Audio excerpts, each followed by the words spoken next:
welcome to Legally Speaking with me, Tarun Nangia. Today we have a special guest, Ma'am Pinky Anand. She has served as the Additional Solicitor General of India, and I would want to thank you, ma'am, for giving us your time today for recording this show. And today, as you have kindly consented to discuss a few important cases that you argued on behalf of the government and in a sense were successful. And as we saw the list of cases, many of them are of enormous public interest. And I would, without much ado, just want to start so that people can know a lot from you. One of the first cases that I would want to know from you was about the Char Dham case. What is the Char Dham case? Could you share with us? I know, when you talk about Char Dham, it seems as if you're talking only about the religious pilgrimages. Yes. But in this particular context, the Char Dham project, when it came up into the court, was basically the connectivity between the Char Dhams. Connectivity, which is the road connectivity. Which is the road connectivity and the infrastructural capacity. This particularly because there was a flash flood years back, and there was a lot of damage to property, to human life, etc., and tragedies, and people were unable to reach people for help as well as access. Of course, I must mention that this entire project involves such huge implications aside from financial. It is also a lot of strategic importance because it is very close to the border. Yes. So with this connectivity, what you had is an 11,000 crore project and about 900 kilometers, which is spread across the width and breadth of India, connecting these four particular dhams, as you know, Yamunotri, Gangotri and all these. Yes. So basically, the question is, why the significance of all this? Yes. What happens by and large in the country at times is that a lot of infrastructural projects are held up. Yes. And held up on account of sometimes frivolous pleas and sometimes pleas which are taken simply to stall the project. So basically use environment as an alibi. By and large. Now, the problem is, I am not saying that environment is not important. Of course, it's one of the most paramount important issues. But at the same time, development and environment have to have a balance. And when you see the projects in the country, and particularly India has been having the development of infrastructure in leaps and bounds. Yes. So to that extent, the Char Dham project had so much significance for the connectivity per se between these hill roads and access to people and to all these pilgrimages, as well as the border issue. So that is why the extreme significance of this. Now what happens is, a matter is filed, stays are granted, the stays stall the project for some time. It takes a lot of time for matters to be disposed of, and you don't have one level, you have several levels. So at this point what happens is that the entire project got stalled, putting a stay on the situation as far as the people are concerned and the access is concerned. Now also calamities, India has floods and all these positions come without a thought. So you have tragedies, you have disasters, and to manage people within those disasters, you need access, and that is one of the most important criteria for this, aside from the connectivity issue itself. So you had a stay granted by the NGT in the first instance. Pleas were taken regarding environmental clearance, for example, and frankly, there was a notification of the government which said that projects under 100 kilometers didn't require clearances. So it should have actually really not been sustainable in any manner, but it was ultimately sustained up to a point. So what happens is, NGT, there was a stay for some time. Finally, the matter gets decided. A committee is appointed. Then again, the matter goes to the Supreme Court. In the Supreme Court, when we argued, I argued before the NGT as well as the Supreme Court. When the matter goes to Supreme Court, again, though ongoing projects are allowed by the Honorable Supreme Court, but the other projects were stalled again. Ma'am, you had in a sense the opportunity to be part of the project that, in a sense, connected Yamunotri, Gangotri, Kedarnath and Badrinath. Anybody would have a satisfaction that you were a part of such a case and represented the government to lead such a project bear fruit. Who were the honorable judges that heard this matter and delivered the judgment? Justice Nariman heard this matter along with Justice Suryakant. Okay. And I must say that it was a very, very positive approach. And earlier, in fact, Justice Vineet Saran had also heard the matter along with Justice Nariman. So the approach was such a positive approach. I mean, even though there was a partial stay at one point, but immediately after the matter was heard, and the matter was taken up at the earliest. In fact, the court made such an effort to hear the matter the earliest because of the stakes involved in the whole issue. And the stakes are not, I'm not talking about money. I'm talking about the stakes as far as connectivity is concerned, access and disasters and tragedies. Yes. So because earlier roads are small, so accidents do happen. And also I realized when a project is approved, a lot of contractors are involved and they employ a lot of people. There is a lot of human involvement as far as work is concerned. If they get delayed, then bank loans can also get defaulted because, there is a rippling effect all through and a cascading effect. In a sense, it had it has a commercial angle, a religious angle, a people angle, and an economy angle. So this case had all four angles. And security angle. security angle. Do you think, in a sense, this case give you a lot of satisfaction, in a sense, to argue this on behalf of the government? I mean, there are some cases which simply touch you. Do you felt happy arguing this? I did, because I really feel very strongly on these kind of projects, and I feel that they can't sustain any kind of delay. It's Yes. one of those which brooks no delay varieties. This case itself, I mean, even at the fact it was disposed of the fastest, I Yes. must say, in all fairness, but still there was 1.5 years of some stay or the other which operated, which didn't delay it, and they were... Viewers, this is very interesting that as a lawyer and as the Additional Solicitor General of India, one gets to argue on matters of such crucial importance to this nation. As in, Ma'am Pinky Anand argued a matter where it led to the highways being built on Yamunotri, Gangotri, Kedarnath and Badrinath. It linked all these places which are, in a sense, millions of people aspire Millions. to. There is millions of people who have faith, millions of people who have connectivity. And because of this highway, I think a lot more will go. Of course. Yes. So, And this is not only for pilgrimage travel, it is connectivity in the country. I mean, you must understand, we've come to a It's a stage larger where issue. It's a larger issue. Asha, I want to know from you, there is another very crucial matter, ma'am, that you argued. It was the triple talaq matter. It was, of course, we all know because it was all in the press. But there is a backstory to it. Could you share what the backstory was and what the case is about? I think the backstory which I find the most significant is that it was an issue which concerned the nation to an extent that each and every stakeholder almost was wanting this to happen. Yes. So it was a case where even the community itself was wanting that this practice should be abolished. And this broadly, I'm not saying each and every stakeholder in the sense of each and every percentage of people, but by and large the majority, and I had seen this across various platforms and across various discussions. So that was one of the most interesting feature. The second feature which was the most interesting was the fact that the government in all manners supported this entire issue to the extent that this practice was something which is illegal and arbitrary and should be set aside, and it was violative of human dignity. Now, at the end of the day, the third feature, we do call this a case of complete gender equality, and it is. It is by all means something which carries across, but the judgment itself, ultimately, even though submissions were made widely by all of us on gender equality, but the judgment itself really deals with the fact that you can't have any laws which are violative of human dignity. So it rides on what we call Article 14, 15 and So 21. basically, a lot of people may not know, but you were the lawyer that represented the government on the triple talaq case, and you're sharing this with us. What kind of satisfaction you kind of, in a sense, as a lawyer, as a human being, derive when you get rights to millions of Muslim women in India in this? I think the delight that you saw, ultimately the plight of Muslim women is something which has been suppressed because of such kind of practices. Yes. Now this of course is not peculiar only to triple talaq. Yes. It stretches across both to polygamy and nikah halala also. Yes. In fact, the petition itself incidentally was for all three. Yes. For setting aside all three practices. Yes. But the court decided to deal only with the factum of triple talaq, which it dealt with. And also I must mention to you one feature, that all the women who came across, you should have seen the delight which was shining on their face. It was a major victory, and it had such a cascading effect for the upliftment of Muslim women. Ultimately it didn't only finish at this. This went on to ultimately then a law was made as far as Muslim women were concerned. Basically, genuinely aggrieved women waiting for justice, and you could be part of a case where you could get rights to millions of women. You represented the government. What more do you want? Yes. I mean, ultimately, look, there are various kinds of cases that you do, but the advantage of representing the government at this level as Additional Solicitor General, I must say, is that you get to handle major cases which involve not single stakeholders, but actually involve a large cross section of the nation. And I think that is what leads you to satisfaction, and the fact that you can gear the country around to that process. Okay.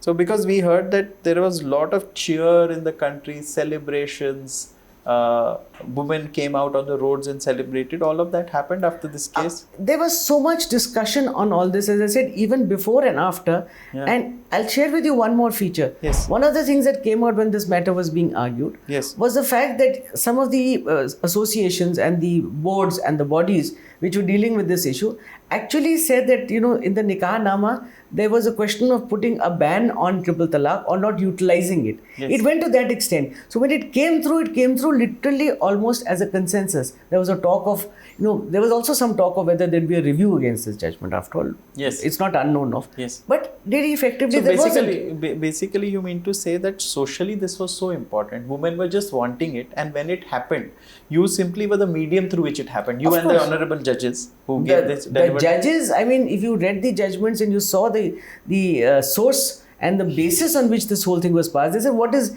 illegal in the Quran can't be illegal in law. Yes. I mean, these are the kind of thought processes that went on. The morality, legality, the whole basis of human dignity, which is what has been stressed. And also, I think one aspect which did come out, the essential practices of religion. If something is not an essential practice of religion, it cannot be protected when it is violative of Article 21. Yes. And I think these kind of send the message down. And when you see the entire stretch of these issues, India has been so progressive on the issue of gender upliftment and empowerment that I think in the last 2 decades we have seen a complete overturning of the earlier ethos and So bringing it to basically, force. you are part of a case which is a touch point or touchstone in Indian history, when women got freedom in a sense where they could not be, in a sense, subjugated, because this is subjugation. That It's absolute subjugation. It is unilateral. It Yes. is irrevocable. Yes. It is without any adjudication. Yes. There is no method of mediation. Yes. And these are all the factors which the courts, Saw. all the judges considered. Yes. And by and large, I think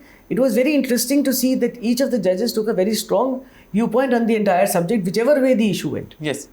One more case that you argued on behalf of the government was Hiralal Harsora versus Kusum Narottam Das Harsora. What was this case about? You bought it in the right time, because ultimately we are talking about changes in the gender law. Yes. And again, 2005, as you know, what about just before that, before we go to Hiralal Harsora, I must mention one feature on the Triple Talaq, by the way. Okay. Triple Talaq judgment was followed by the government act, as I mentioned, which made Triple Talaq illegal and criminalized the action of Triple Talaq. And what I understand is, and as far as reporting is concerned, that you had almost an 82% decline in Triple Talaq. 82% as quoted. So that is instant. You get justice. you because get justice. And this practice had been carrying on for, as I remember, for about 1400 years. 1400 years. And most other countries had in fact abolished this Outlawed practice. So we were one of the few in any case left over. So there was not only a discrimination qua men and women, there was also a discrimination qua our country and other countries. So women in India, in a sense, you were a part to get them freedom from this. Yes. Basically a practice which should not have been in the Which first couldn't place. have been allowed. It's as something as illegal and as horrific as so many other practices which have since been curbed. Yeah. So now this case involving the Domestic Violence Act called the Hiralal Harsora case. What was that case about? Again, the very patriarchal kind of notion that you cannot go against women. Okay. Now, sometimes that, you call it patriarchal, call it whatever kind of issue.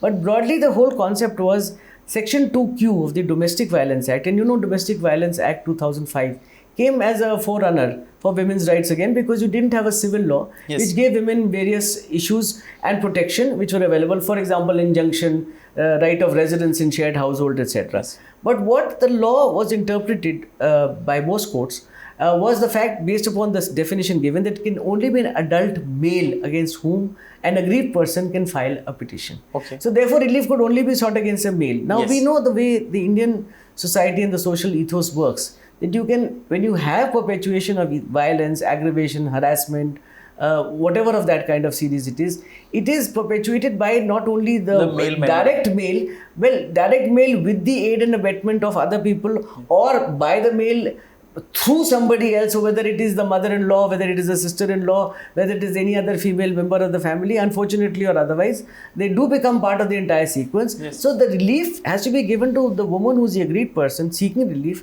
against all such people who can actually perpetuate such aggravation against her. But it wasn't available because of the definition. Now, in law, there are 2-3 ways of doing things. Either you amend the law, either you strike down the law. But if you strike down the law, then you are left with nothing. Yes. The third method which is used in law, which has been used in Hiralal Harsora's case, in fact, was a method of reading down. So you read down something to say that it actually, respondent would include any female, and which is the way, in fact, it was So also... basically, because of this case that you represented the government on, women, in a sense, say the mother-in-law or the sister, they could also be booked for domestic violence. Otherwise, they would have just been absolved, because Yes, they were left off scot-free. let us not be very diplomatic about it. Bride burning happens in India. Women are beaten by mother-in-laws. Women are beaten by sisters. I'm not saying that this is so prevalent that it happens in every house, Yes. but if there is something which is illegal and it happens, then there should be prosecution. Yeah, it's a logical consequence. If something Yes. wrong has happened, the wrongdoer is the one who Yes. should be punished. So, because women are a victim of patriarchy themselves, so they end up perpetuating patriarchal practices themselves. So, in a sense, these are women who are doing it, but of course, then they need to be booked. And you will find, as you rightly said, by and large, a lot of perpetuation of this violence and aggravation is, I'm sorry to say, but at the behest of the mother-in-law, which is wide enough known feature. Known in so India. The questions, of course, is case specific. And these are not statements to be made and adopted to general, any yes. situation. But generally speaking, this is the in position. the case of women's rights, you think this was a very important case? Again, you are talking about the object of the act. You bring in an act, and it is, lauded as one of the most progressive legislations that come around in the country Yeah. in 2005. But if it doesn't serve the purpose for which it is achieved, and that is the manner in which the court actually took that into account and rendered the judgment. So, moving on to another interesting facet of the case that you represented was the number of accidents in India are pretty huge. And did a case in which you represented the government in which Save Life was the petitioner. It was Save Life Foundation versus the Union of India. What was this case about? Again, if you look at a case, sometimes you don't understand the significance of it. But I was fortunately part of the whole system.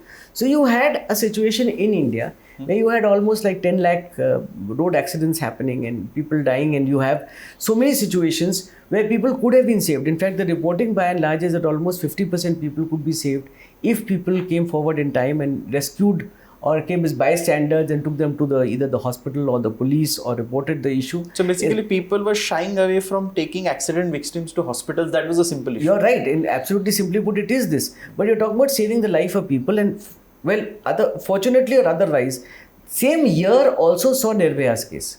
Now, Nirbhaya's case came after Save Life was filed. But it came on the same issue was also there. And today, of course, we have a judgment which is convicted and the death sentence has been executed. So what you really have is a position where in Nirbhaya also, nobody came forth to help. And that brought the issue even more into limelight. And I think as human beings and as citizens, we all feel that this civil society action which is required from citizens is something which needs to be perpetuated in a much higher degree of way. But how can you do it? If I see a victim, I go there, I take the victim to the hospital.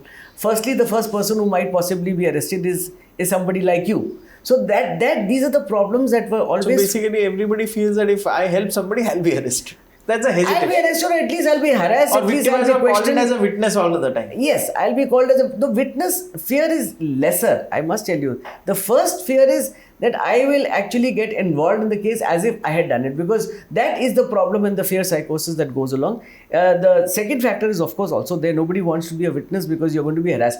But both these issues were considered. So what the Supreme Court did ultimately when the matter was heard was, the Supreme Court went into detail, appointed a committee. The committee, in fact, took all of us, including the government also, into confidence as a stakeholder, and the entire issues were heard.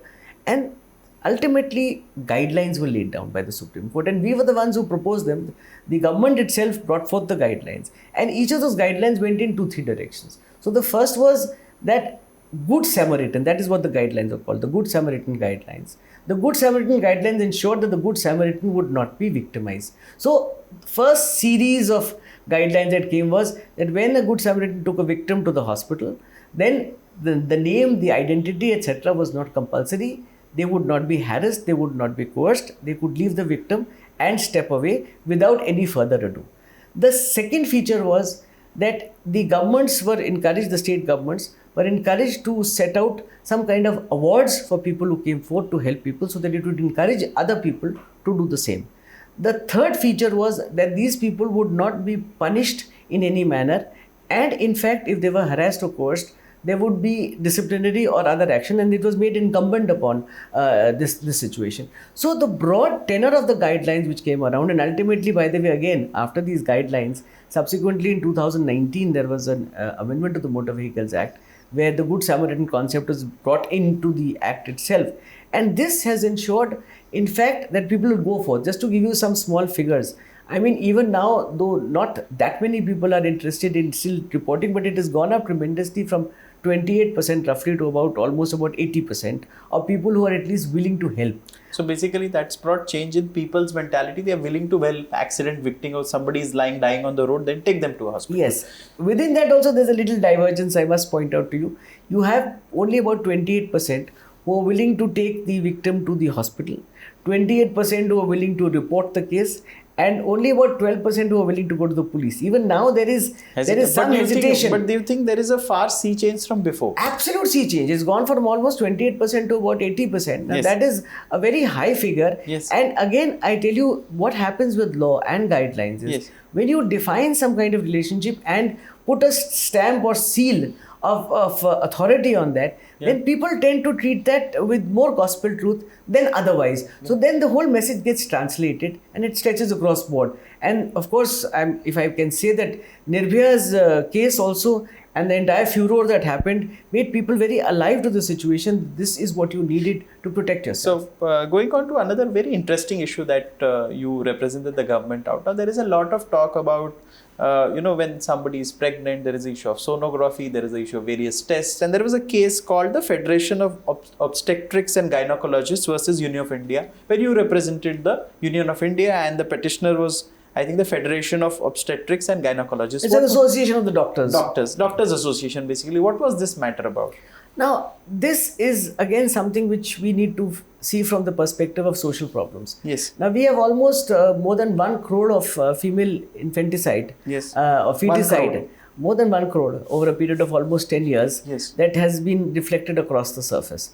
And you've had a child sex ratio which has fallen from 2001 to 2011. Yes. And if you go before, you will find the same thing happening. It is almost come to 914 at this point of time. Yes. Now, with this kind of child sex ratio, Yes. the problem, as you can see, is that the children are disappearing. Now, where are they disappearing? They are disappearing at the instance of all these actions of feticide which are taken by abortions. Now, abortions as such are permissible within the time scope of the Medical Termination Pregnancy Act, but only in those situations where the child's life is in danger or the mother's life is in danger, and up to a period of time.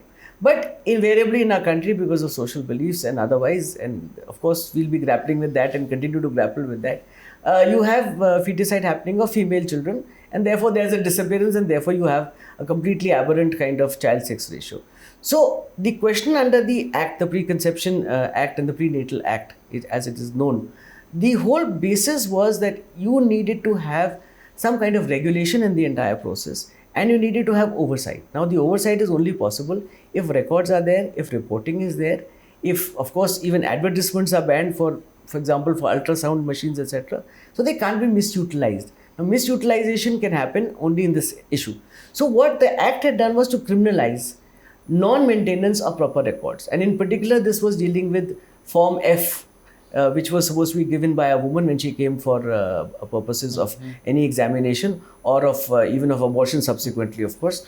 So this form was not maintained because by and large the belief was there's no requirement, it is only a small clerical kind of job, and therefore the doctors came forth saying, what if there's a minor discrepancy? You can't punish us. And the punishment was in its own way fairly severe. And incidentally, again, in our ethos, we realize this, that unless the punishment is stringent, you will have people, even if it's a fine, it will be paid off and said you will get away. So criminalization was there, and therefore criminal conviction was there for up to 3 years, and for the subsequent offense even more.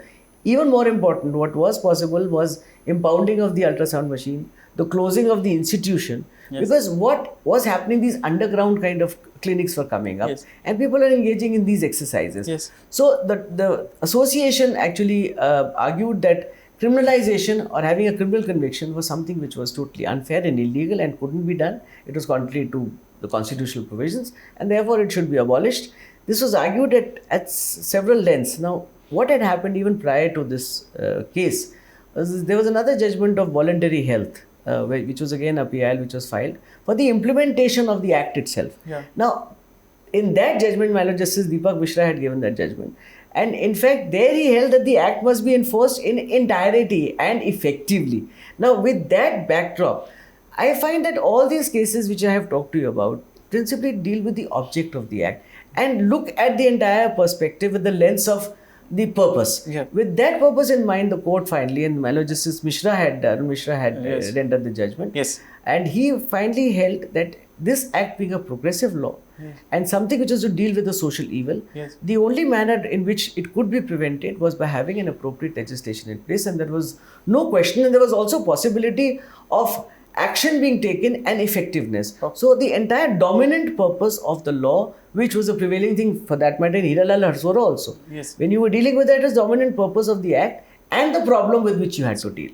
Now, moving on to a very different kind of case, and we can wrap up in about 2 minutes, is the banning of CME that happened. Of course, we know the government's views, and the Students' Islamic Movement of India had earlier been banned also. What was this case about, in about a nutshell? Nutshell, this was the 8th ban.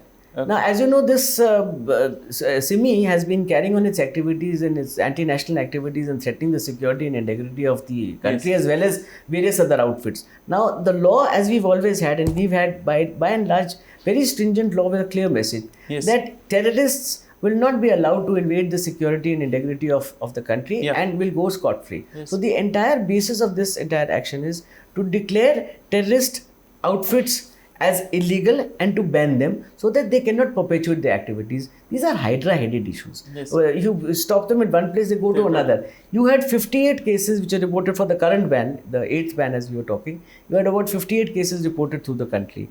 You have about 10 states involved in the country. You have a complete judicial process, and I must say that we are, despite whatever it is in the actions that are carried on by such terrorists, you still have a complete rule of law for determining whether the action of the government in declaring it requires an adjudication. So what we did was this tribunal, which was constituted by the government, has to go into the issue and decide whether the ban is within these with sufficient cause or not. And this is a determination which happened across board, and links were found to each and every incident. And as I mentioned, this is one of 40 outfits that is banned. One of 40. One of 40. And if you have, you see each of these people being involved not only in one activity in one state, but the network spreads throughout. The network of action spreads, the network of financing spreads, the network of conspiracy sets.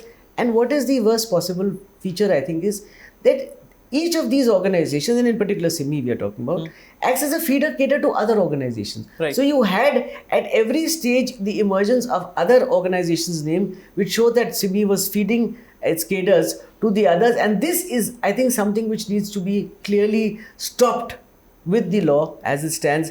And today we've gone further again. As we speak, after the ban was confirmed by the tribunal and by an adjudication in 2019, you had an amendment of the law where the lone wolf terrorist also Yes. incidentally became within the purview of the act itself, UAPA, Okay. because it was realized that it was not good enough only to do organizations, even individuals, and you had almost about 14 people done. And if had this been done earlier, you would have had even other people come within the frame. Now you had even Masood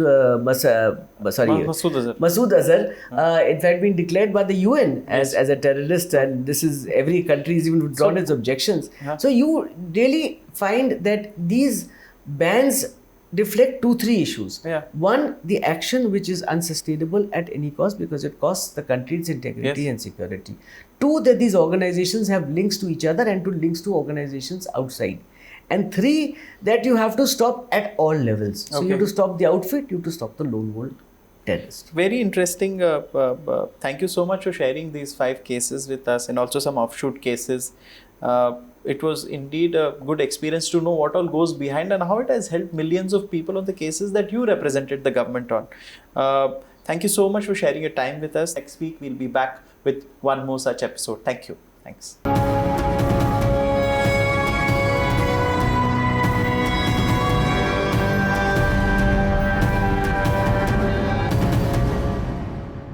For more such videos, subscribe to the NewsX YouTube channel, hit the bell icon.